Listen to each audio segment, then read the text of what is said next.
চতুর্থ যে জিনিসটা রাসূল সাল্লাল্লাহু আলাইহি সাল্লাম আমাদের বলেছেন যে আমাদের ব্যস্ততা আসার আগে আমরা যেন আমাদের অবসর সময়টাকে কাজে লাগাই।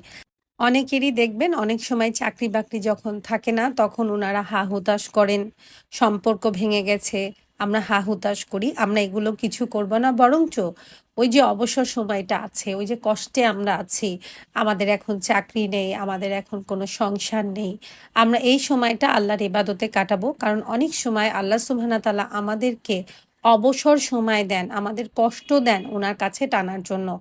এবং আমরা যখন ব্যস্ত হয়ে যাব তখন তো আমরা অনেক ইবাদতই করার সময় পাবো না।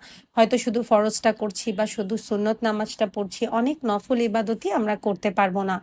তাই আমরা আমাদের ব্যস্ত হয়ে যাওয়ার আগেই আমাদের অবসর সময়টাকে কাজে লাগাবো এবং নীরবে আল্লাহ সুবহানাহু ওয়া তাআলার ইবাদত করব।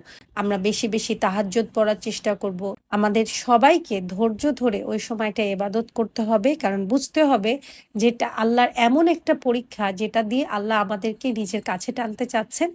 আর যদি এই পরীক্ষায় আমরা ফেল করি, আল্লাহ সুবহানাহু ওয়া তাআলার কাছে আরও দূরে সরে আসি, তাহলে জানতে হবে এটা ছিল আল্লাহর পরীক্ষা যেটা আমরা ফেল করেছি এবং আসলে এটা আল্লাহর আযাব যেটা আল্লাহর পরীক্ষা রূপে এসেছিল। আমাদের আল্লাহর রহমতও পরীক্ষা রূপে আসে, আল্লাহর আযাবও পরীক্ষা রূপে আসে।